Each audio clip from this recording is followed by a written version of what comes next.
Yo, welcome everyone. What you're about to watch is an insert from my most advanced Pyro workshop that I ever made, creating custom microsolvers in Houdini. Essentially, I created Maximus Detylus, which kind of replaced all the turbulences and disturbances that I use. It's kind of like a complete package tool for that. It really gives you the maximum amount of details that you can in a Pyro sim. Then I've built the Soot or die. Essentially, Soot is the black stuff that happens when you have incomplete combustion. So when you don't have enough oxygen and low heat is when the soot will get spawned. So that's also a tool that I've made. And then on the side, I was creating Baby Erode.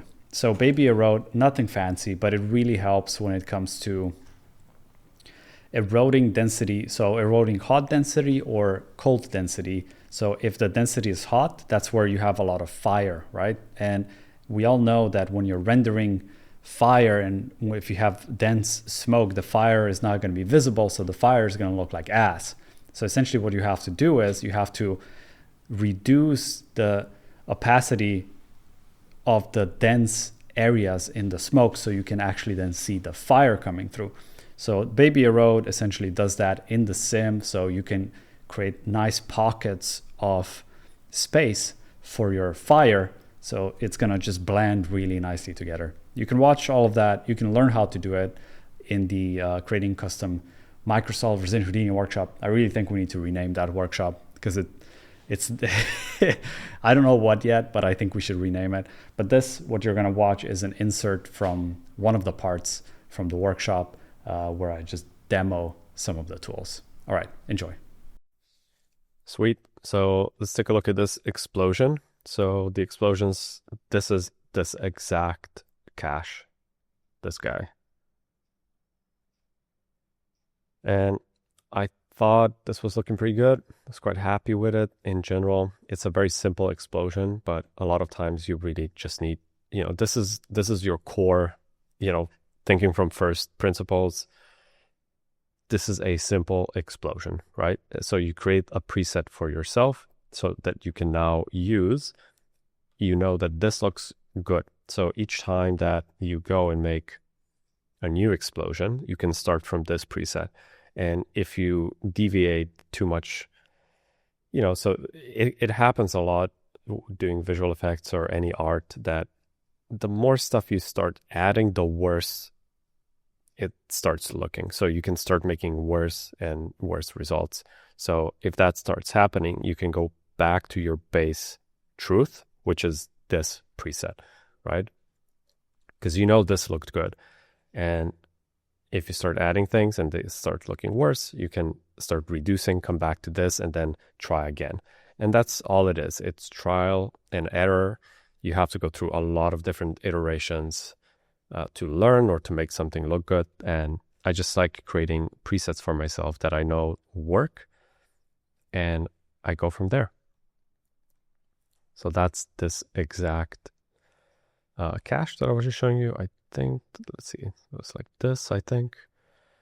This one was quite high res. I was simming this at 0.4, which was giving me, it had quite a bit of voxels, and I'm I'm limiting the resolution at 512. What I was doing then is I had a bunch of volume visualizers here. So this one is just white smoke. This one is going to be that gray sandy smoke, and then the last one is just black smoke, where actually I was testing if I was doing transitions between black and white, which could work, but I think actually, let me rotate this. Maybe like that. And then you combine it with the sand one. So even this alone is going to give you the difference in hue. Essentially, the black bits are now acting as, let me do this.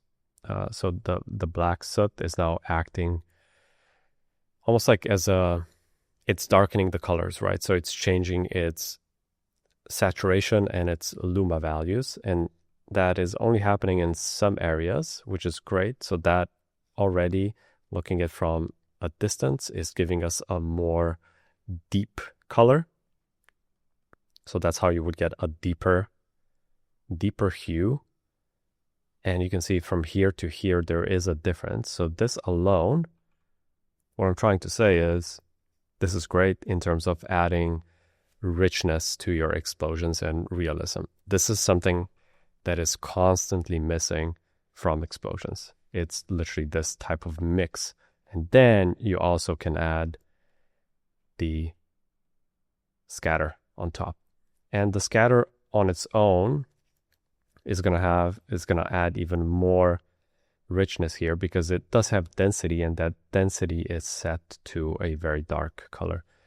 And this is what is missing in most of explosions. That's why I started working on this Soot or die thing. This was kind of the beginning. I was like, stop making gray explosions. Give them some color. And I think this is it. Yeah, this looks great. Actually, I'm going to do a preview of this just because I think it looks pretty awesome. Let me see. Like that. I'll be back in 10 minutes because it is a bit slow to preview this guy. All right, we are back. So, yeah, looks pretty good. Obviously, this is completely unshaded, but I do like the complexity even here. You know, this goes kind of darker, grayer, and then we have light tints. That's what I'm saying. That's what you need.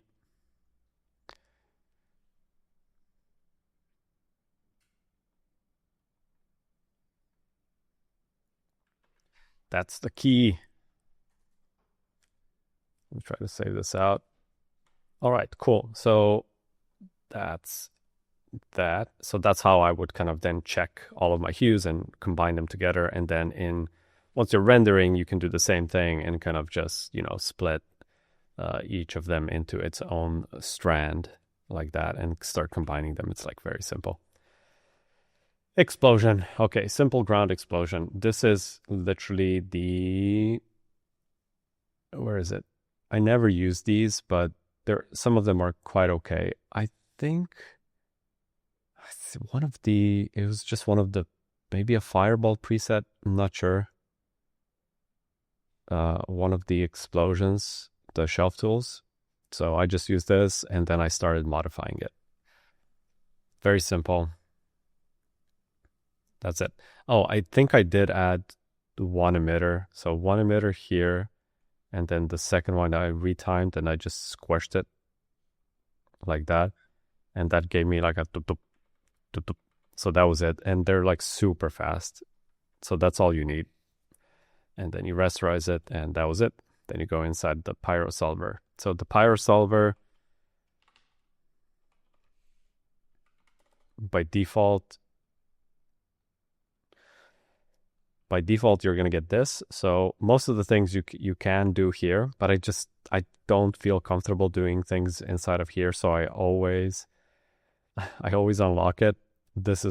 So just bypass this part, you go inside again, and then you have this. And what I do is I just stretch all of the things and I make room for what I actually need. So I put this up, put this away, this here, this, and I kind of do it like that. So the forces, I like making just a lot of room, but forces, so that's this area inside of here. And yeah, and then I start adding things where I need them to be. So that's pretty much what I did. So I go inside of here, I stretch this out. The things that we added were, we added the oxygen, we added the soot, we added the visualizers, Baby Erode. This was still using 2.0, and then erode density by heat. I just used this one because it was working fine with the super hot mask. So this was the actual original is here. So this is the very first one, and I just plugged it in here. So that's also going to work. Then we're using Maximus, the black version, and then light is also here if you need it. You can match the settings and it should give you the same results. This one has a bit less features than the white version. So that's the core overview. So we are adding quite a bit of custom things here. So let me try to, the way I think,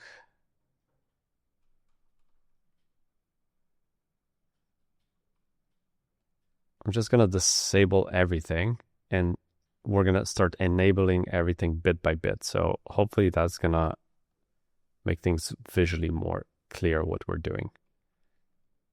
We don't need this guy.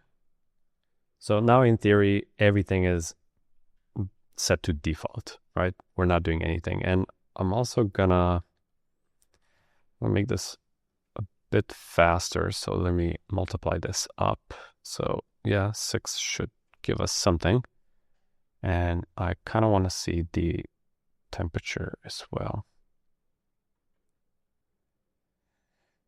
Multi-field emission 3, 1.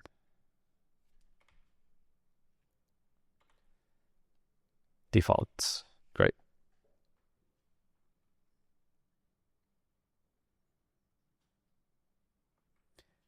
It's still a bit slow, but I think we're gonna manage.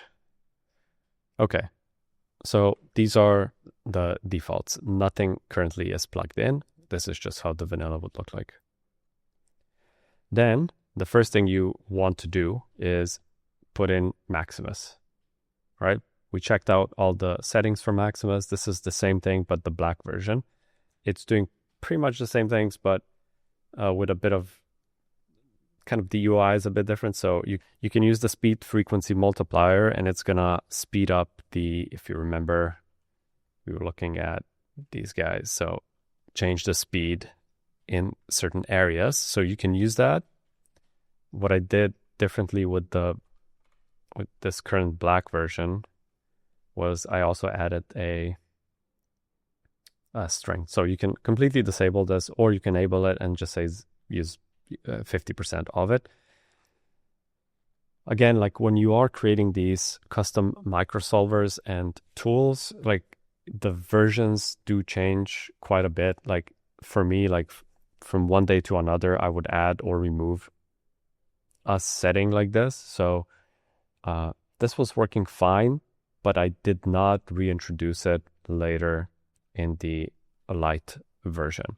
The way I introduced it here was through this toggle, right? So you can speed frequency, you can enable, disable it, and then you can clamp it. So in theory, if you put this to 0, it's not going to be doing anything. Or, you know, you put both to, is it 1? Yeah, if you put both to 1, it's not going to do anything. So just the same way, but just apply it a bit differently. So just go through these on your own as well, but most of what I explained on the light version should work here. So the first thing you do, you plug in Maximus. I was also adding a fit to the base noise. So the black version has big noise and small noise and big noise. I kind of said here, start with the small noise. And then also if you need more bigger breakups, you add the big noise because its frequency is much bigger. You'll also see here that the frequencies are inverted, which I know might again be confusing, but so you can have your frequencies in scale-based or frequency-based. And the best way to, this was actually, let's see if I just copy this. So I'm using, on the side, I'm using Gemini 2.5 Pro. And I'm using it to, you know, you can, it's just a good way to explain certain bits of code if you need to, or I'm also using it to write all the notes and the comments. It's just a lot easier. The AI actually knows what the code does really well. And instead of me writing all the comments, I'm just giving it to the AI. And I need to put this with a grain of salt. Like it is lying quite a bit and it's giving me wrong results and he's very confident. Even when he makes a mistake, he's very confident. And the only reason why I'm able to use it is because I know what is right and I keep correcting him all the time. So the AI currently can be a pain in the ass, but it's useful for certain things. But in terms of the frequencies, so like he said, two ways of thinking about it. So we have the scale-based and the frequency-based. And the difference is if we are dividing or if we are multiplying. In this version, the frequency is the fine noise. We are in scale-based. So the higher we go with the frequency, the smaller it is. And the lower we go, the bigger it is. Because here in this code is, if I remember correctly, which is a while ago, we were multiplying. So base noise. So in this version of the code, the vel response is this parameter, the fine noise frequency. You can kind of backtrack this. You can see velocity response. So is vel response, and this is where we are blending between if we want to use the speed frequency or not. And if we do, we can lerp between it. If it's off, then just use the vel response as our frequency. And the vel response is then used in, it's called velocity frequency, which is here. So this is where we are multiplying our frequency directly. But in the light version, we're actually scaling the position. So position divided world scale and the effective detail size are essentially the frequency controls. And then we're using the scaled position here, here, and here. So just a different approach. So instead of scaling the position here, we were using the actual X, Y, and Z from the position. And then we scaled then we scaled the noise here with the velocity frequency. So I hope that makes sense, but just a different way of looking at it. So that was a bit of a tangent, just trying to explain things as I go. So you guys get, the more videos you watch here, the more familiar you get with the tools. If we're here in the forces, we don't get a preview, which is a pain in the ass. So usually what I would do is I would copy this node actually and just plug it in here with the forces. So I would do a merge and plug it here.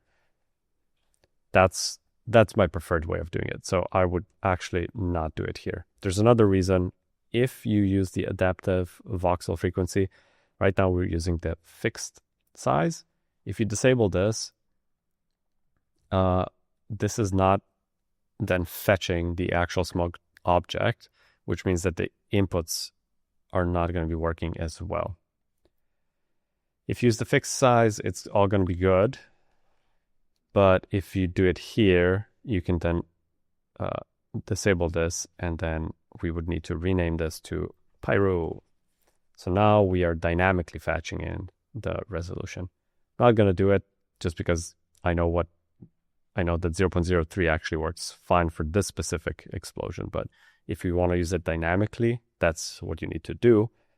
And also the input, this input is bringing in density, which if you're using the black version of Maximus, is needed for the gradient mask in case you want to use the gradient mask.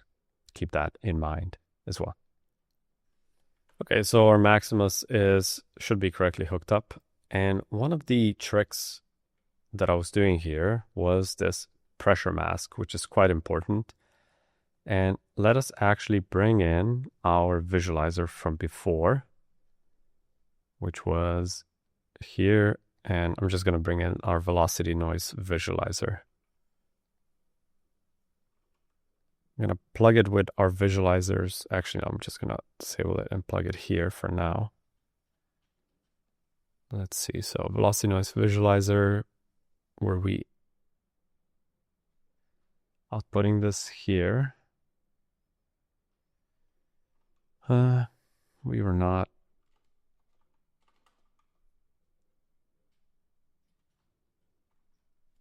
Just let this do debug. Hopefully it still works. Good. Let me rotate this guy. Sweet. So I am using this pressure mask. So if I disable this, we're going to get a lot of disturbance, because you can see in the fine noise strength, I'm just going completely insane. So this is going to now completely destroy the whole shape and all the explosions, because we are just adding way too much noise to the whole thing. It's a bit strong, this protect density core, but I guess it was fine. But yeah, it's just now it's completely disturbing everything. What we do want is to disturb only when pressure is high, because we do want that when we get extreme levels of speed, when the explosion is literally in its first few frames, we already want to noise up our shape. And again, if we go too close right now, it's just a mess, but from a distance, it's going to look correct. So if we enable our pressure mask, you'll see where we are now disturbing our explosion, and it's mostly happening in the fast moving areas, and then it dials down. So with the pressure mask enabled, you can see we're only disturbing in the super fast moving areas that have a lot of pressure. Use plane. How about we use smoke? Ooh. So yeah, this is the mask, this red thing. And now we're going to be disturbing a lot at the beginning, and then slowly and gradually it's going to be dying off. And of course, on the mask, you don't need to use it 100%, because if you do use it 100%, then you're just going to get pockets like this. But if you just use it by 0.8%, you're going to get something like this. The reason why these are big swirls here that you're seeing is because the base noise strength doesn't have the protect density core applied in this case. So we can check this. So if we put this to 0, you'll see it's going to work like you would expect. I don't know exactly why I bypassed this. So on the big noise, the protect density core does not work currently in this in the black edition. Just gonna go back to 1. I think the reason was I still wanted, in order to get the big breakups, I still wanted to have the big density chunks to be unaffected. But again, what we could do is literally add a toggle, right? But then you get into the area where you have too many toggles and it becomes hard to use the tool. But we could add a toggle where we could say the protect density core also works on the big noise, or we could just select which noise we want this to work on. So I just quickly wanted to show you when I was deving this. This is how this looks like. And this is not even the full node tree. And you can see there's like simple versions, advanced versions, a lot of, when I started adding the mushroom destroyers, a lot of just changes. And yeah, this one was apparently in this version, the speed frequency was working because I had versions that didn't work. So speed frequency multiplier apparently was working here. But what I wanted to really show you is, again, using that pressure field. So I just wanted to show you this on a different type of explosion. These are just some of the tools I'm deving for the new MX Master Exploder tools 2.0. But here is where I was using the pressure mask. And this is what I was saying, that immediately, literally on the first frame, when you start getting density, this is still just the emitter, right? But as soon as you start, as soon as the Pyro starts advecting density, we immediately get quick breakups.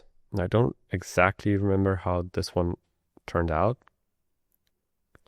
but it's the same kind of logic where we're using super, super high noise strength and masking it by the pressure. And you can see immediately, you can start seeing that it's breaking things up.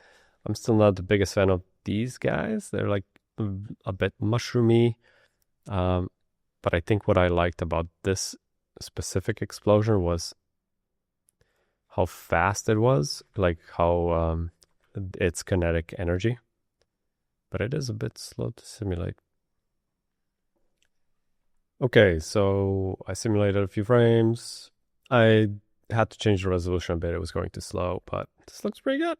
And you can see the main point here is that immediately we start getting breakups, and even though the simulation is extremely fast, and that's how explosions. This is like another kind of tangent.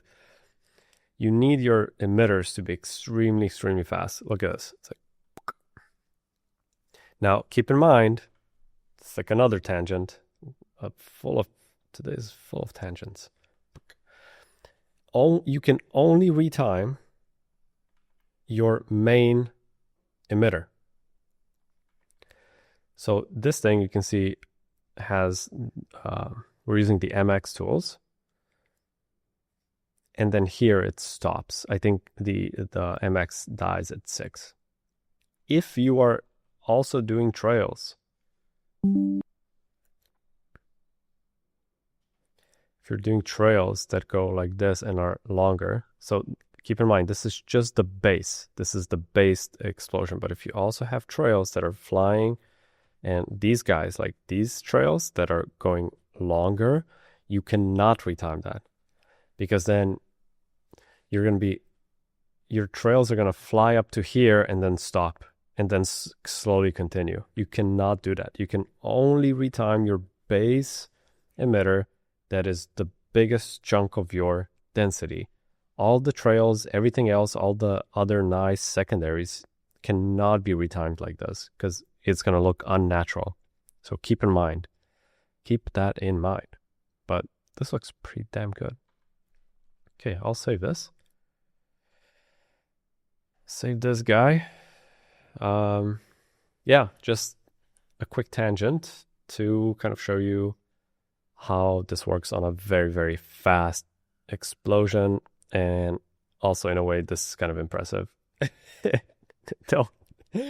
Oh, this is also complete madness. I went through a billion versions, adding, removing things. All right, let's go back to where we left off. So we added Maximus here, right? So we have it here. In the original version, I had it here, but you can do this, but then the dynamic inputs might not work because it won't be finding the smoke object. Sweet. I'm going to disable this visualizer. We don't need it.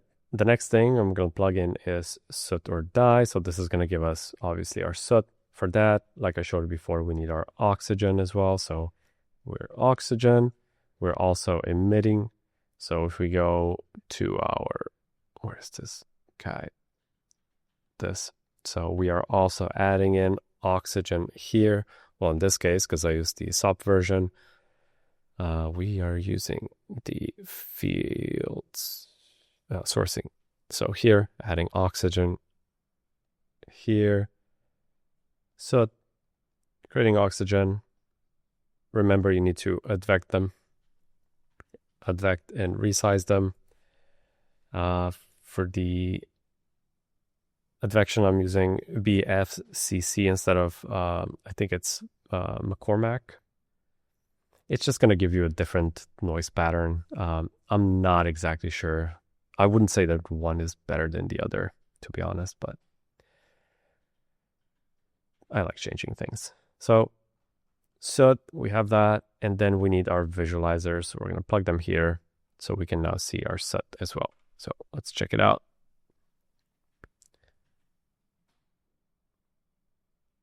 So we're going to be getting black smoke from incomplete combustion now.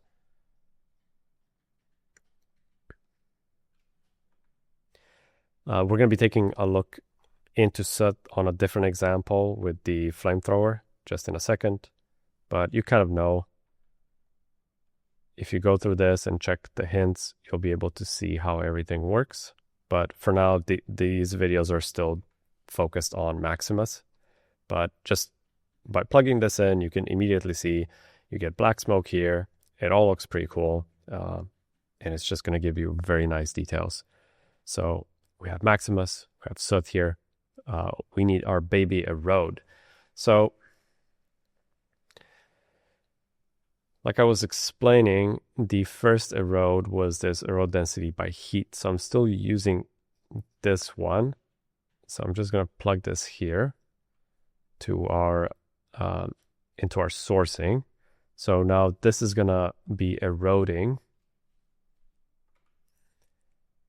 This is going to be eroding, hard-coded to erode only our density by the hot areas.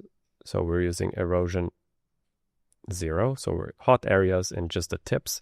And we can check this if we export our erosion mask.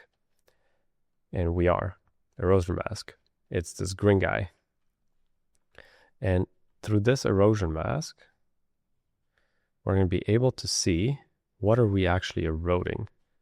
Is it so, like so? Everything that is green in this case is where the erosion is going to be happening. So you can see we are protecting the core. We have our core protection on. So nothing is like in the very high density areas, we are protecting them. And we can say just emit where it's like really, really hot. So you can see we are kind of now going deeper and deeper, well, kind of eroding. So everything that's not hot enough, we're kind of eroding in. You want some of that, to be honest. It's not going to make a huge difference, but we are focusing just on the very high heat areas, like here. That's where we are eroding. Where's our mask? Go forward so we can see it. Yeah, so you can see this is where we are eroding, just the hot tips of density. And you can change the threshold. So this is more, it's going to give you more more erosion, right? So this is our heat threshold, and then the ramp is going to make it wider. Well,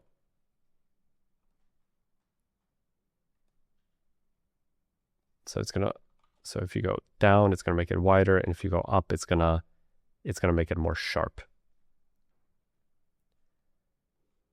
So yeah, those are pretty much the controls for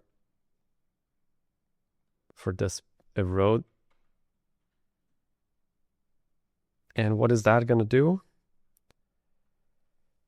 I made 2 versions here. So one is with the erosion. So this is with, oh no, I can't do that. It's going to change the cache. Yeah, with erosion, without erosion.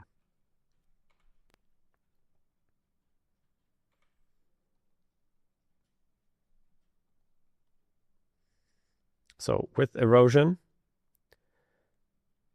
let's see if I can pick a good frame. Nope. Bit more. Yeah. So with erosion, you can see in some of these areas, it's maybe too aggressive. So we're going to get these pockets. But what it does is with erosion, we get a more uniform linear density across the whole thing. With erosion, we get in my opinion, a much nicer distribution of density so high density versus low density areas. And we also get these kind of flamey bits happening, which otherwise you don't get that. Flame, if you're actually exporting and rendering fire, only looks good in low density areas. So this would also give you a good way of showcasing fire. So let me see if I can actually show this. No. XPU. Put this in.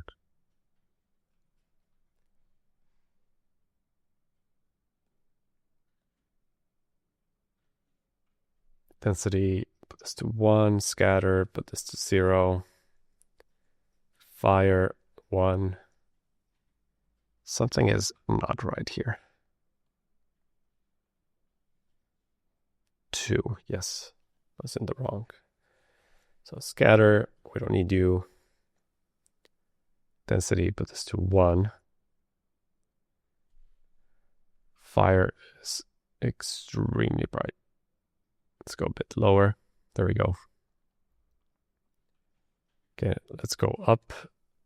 I'm gonna, oops. I'm also gonna redo and disable this guy.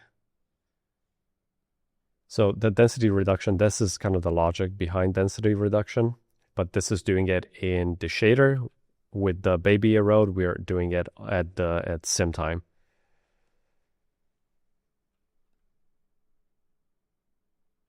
There we go. Maybe two.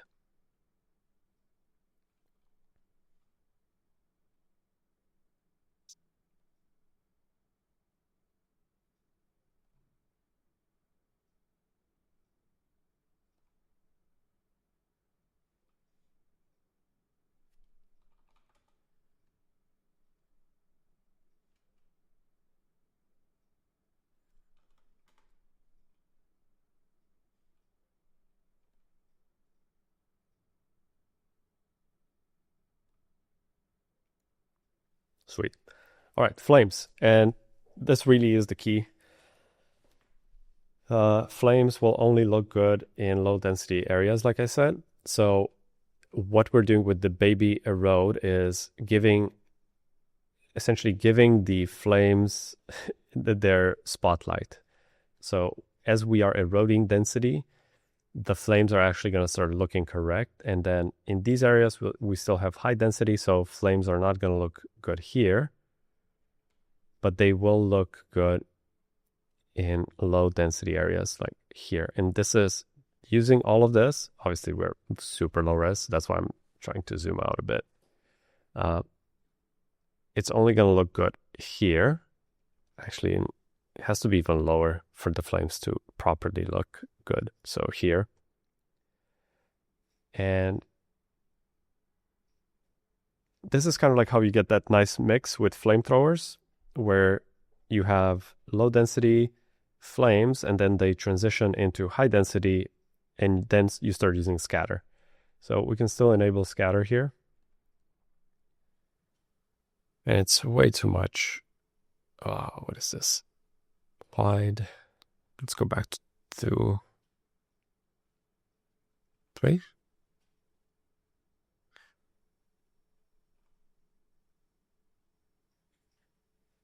So scatter is going to look kind of good here. And then in these areas, we're not going to see a lot of flame.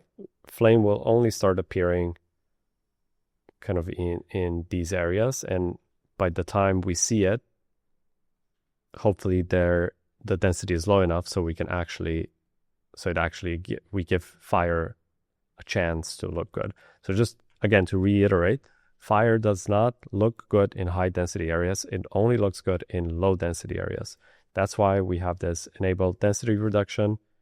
And that's why we are using the Baby Erode, because that's going to be the only way for the flames, the actual fire, to look good. So that's kind of like how Baby Erode came to be. And then here, this is going to be more uniform. And there's not going to be these pockets that form to actually see the flames. Okay? That was a really long explanation for all of that. That's what this is doing. And then the Baby Erode, in this case, we can use any of these versions. This is the one we did together before. But any of these is going to work. And this was removing Soot. So Soot has its own erosion. The erosion and removal. We have the natural Soot fade, which is a general fade. And then we can erode Soot by flame. We can erode it by temperature, and we can remove it by oxygen. So a lot of different ways. We can also just say, heck, you know what? Gas dissipate. And I haven't tested this version 2 yet, so I'll just go to version, here. So you just say the field, one erode is Soot, and then you do subtraction rate. So you do this and maybe 2.2. This is essentially what Baby Erode is kind of doing. It's just, this has so many different ramps and has an evaporation rate and a subtraction rate. So evaporation is multiplying, subtraction is literally a minus, so it's subtracting. But I just like what this was giving me, so I don't use this. But that's how you could also erode your soot or your oxygen or whatever you want. So let's plug in our Baby Erode in, and you'll see we're going to get a lot less soot, especially in the cold areas. If, of course, if this works. Should work. Still getting a lot of it here. So just to test, erosion rate is quite low. Just want to see, 10. Yep, definitely works. Let's go to 1. So I just wanted to have, I guess in this case, I wanted to have soot lingering. And if we set the erosion rate to 1, maybe it's too much. Keep in mind, there is a huge difference if you multiply something down or if you subtract it. With the Baby Erode, we are subtracting. You could change this to a multiply as well, but subtraction really looks more natural the way it works. So if I give you a quick example of that here, so we would do volume wrangle, and you could say if density minus equals 5. So this is what a subtraction would do. So it's very, I would say, more organic in the way it's subtracting. The reason is it's going to start from the lower density areas, and that's where it's going to start eroding in. So it's going to feel more like an erosion. If you're multiplying, it's going to multiply almost everything. It's going to feel like more uniform and not as organic as it would happen in the real world. Both have their own use cases, but I'm just saying I like subtraction a bit more. That's why we were subtracting here. And just as a test, let's see if our Baby Erode 2.2 works as well. We just want to match the settings. So we're eroding soot. We don't want the protect density on. Heat ramp width either it was 2. And heat threshold was also 2. These are not heat ramp. Should be like this. And erosion set to 1. So now we should be getting a 1-to-1 match. Well, yeah, in theory. Actually, just want to see if it works. It definitely works. This too.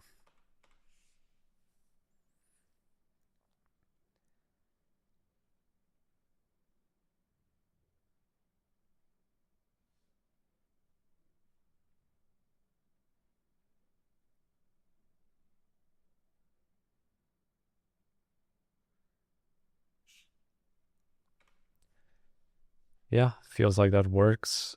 Let's put it to 10 to see what happens if we really blast it.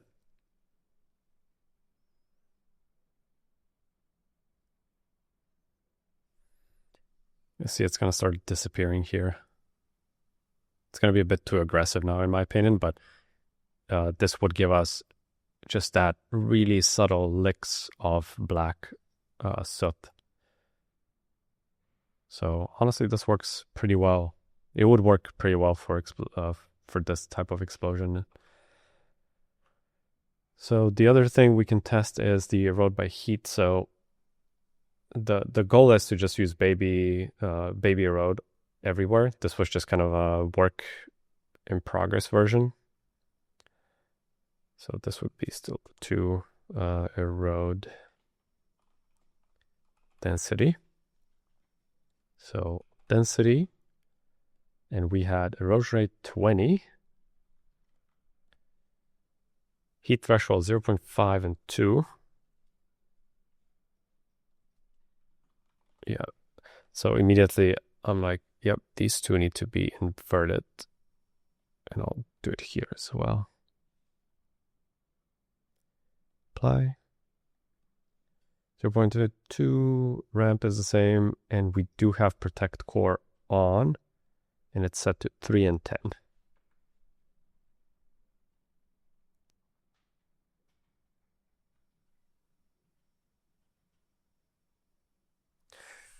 And I just want to see if it really works. So I'll remove Soot. Let's plug in this guy. So something is not, well, I guess.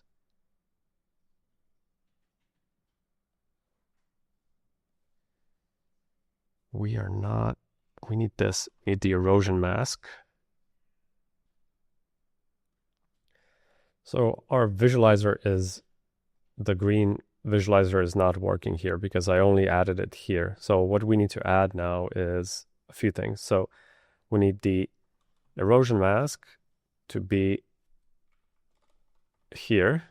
So for debugging, so this is gonna glitch out now. We need to add the erosion mask. So apply for the visualizer. So that needs to be applied here. And then this isn't gonna work because we need to add the, where is it? Final visualizer mask. We need to initialize it here. So now we should see the green smoke again.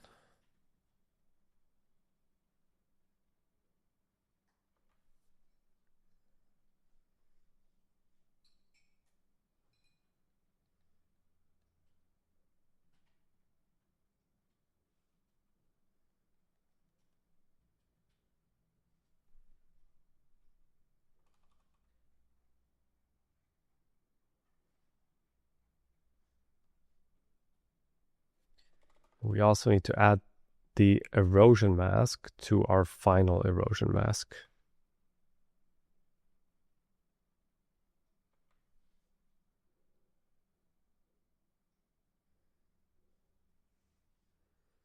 Okay, so everything was working. I was just, it was a human error on my side because I forgot that we want to erode hot areas with density, not cold areas.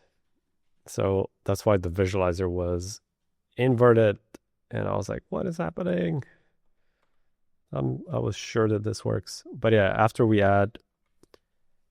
you add all the necessary things, the final erosion mask here, you do it here, here, and we also need to initialize it here. Then it should work. So this was like me debugging in real time. So use smoke. So you can see only in these areas, we are going to be eroding our density by quite a bit. So if we go 50,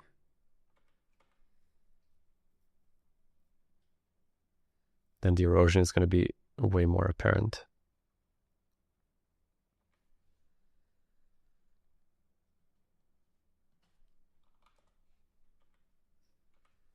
So now with this, we're going to be able to get these pockets where we're going to be able to see flame and scatter a bit better. This is too much now, but you know what I mean.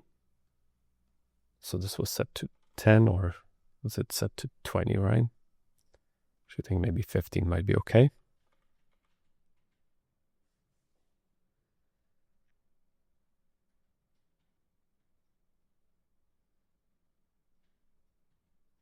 Sweet. Yeah, so that's the Baby Erode. So I think we have everything up and running. The only other thing I wanted to touch upon is, I think it's very cool, but there's a way to create. So if you go inside of here, this is the Blur Erode. It has the same logic, but I added the gas blur. And as far as I know, this is the only microsolver that does this. You cannot do it in Vex, which is a shame, but you can do it like this. Keep in mind, it will get slower, but maybe it's going to give you better looking results, since our Baby Erode mask is actually quite sharp, right? So you can see these edges are quite sharp, which honestly, this is just a workflow I wanted to show you, but you don't have to use it. With the gas blur, it's going to blur out your values a bit. So come on, blur them.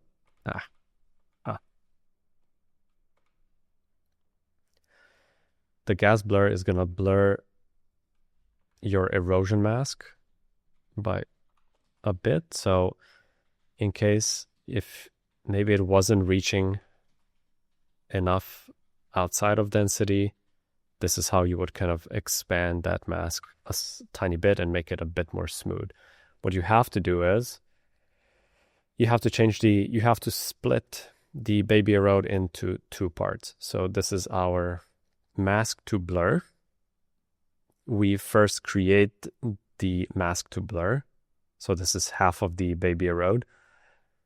And we export mask to blur. We export our final mask to blur, which is this field. Then we blur that field, and then the erosion rate, we say the blurred mask is mask to blur, which is what we just blurred, and use that as the erosion. So this is the first part of Baby Erode, and this is then just the erosion. So, and then you can still use Baby Erode just on the Soot. So this would be, this guy's just eroding the Soot, this is eroding density.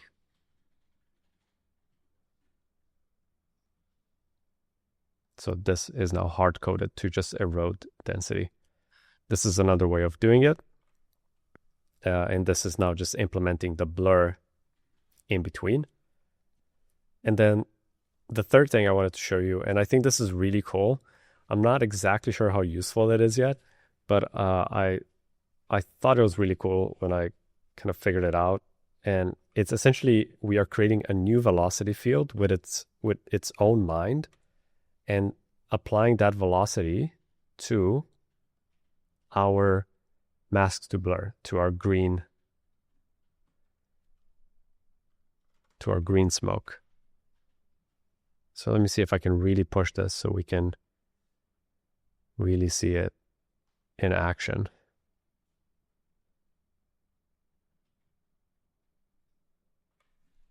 Maybe I need a bit more frequency, actually.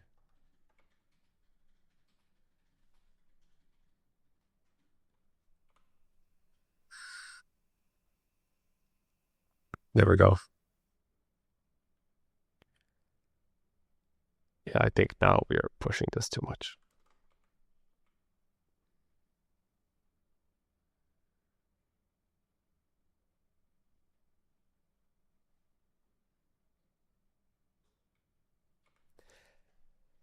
So you'll see that the green smoke is actually going to go outside of the bounds, and it's going to try to respect the old velocity. But what we're doing is we are taking our velocity, creating a myvel field, populating myvel with our initial velocity, and then adding a curl noise just to myvel.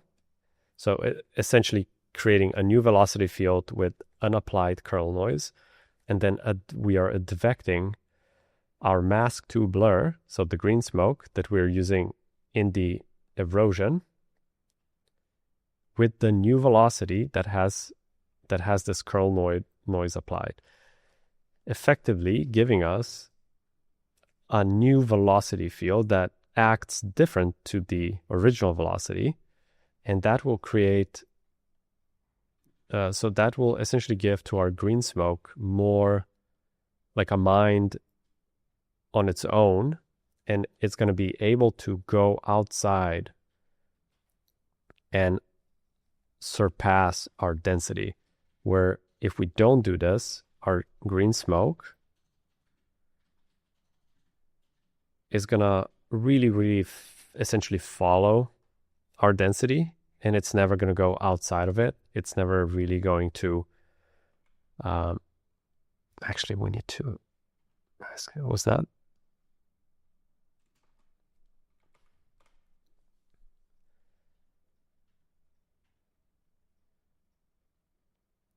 There we go.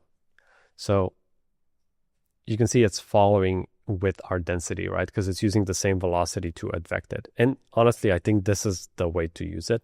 I just thought this was a cool thing to add, because now it's going to be using our velocity, but also it's going to be going outside of the bounds, changing kind of in different ways to our original density. And that actually might give you some additional very nice looking pockets of like unexpected pockets where it starts eroding the density. So I thought this was really cool, and like the simplest way to show this was here. So we have our smoke, and our smoke is just going up, and then we have our red smoke that has its own advection, right, by our new gas swap here with the curl noise.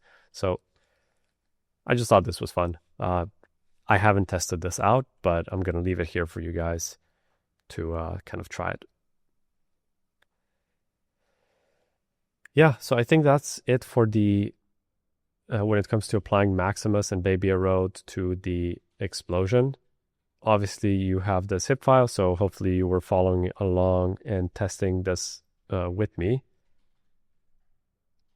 I know there's like a lot of fields and just a lot of different parameters to change. And it's going to take a while for you to get kind of used to using this. But I think it's really worth it. These are kind of the tools that, I've been developing throughout the years, and they were always very useful to me. So hopefully they're useful to you as well. In the next videos, we're going to focus more on the soot or dye. So we're going to switch it up. Essentially, we're going to be focusing more on the soot with this simple flamethrower example, and then we're going to go to a more advanced flamethrower example. But yeah, this is where we're going to be more talking about the soot or dye and how to use it first. The Maximus nodes are always going to be here. I'll clean this up because we don't need this. Maximus is always going to be on the side, creating our nice shapes. And then here we also have the Baby Erode, at least one of the versions. But yeah, Sooth or dye is going to be the main thing here. So that's what we're going to be looking at in the next video.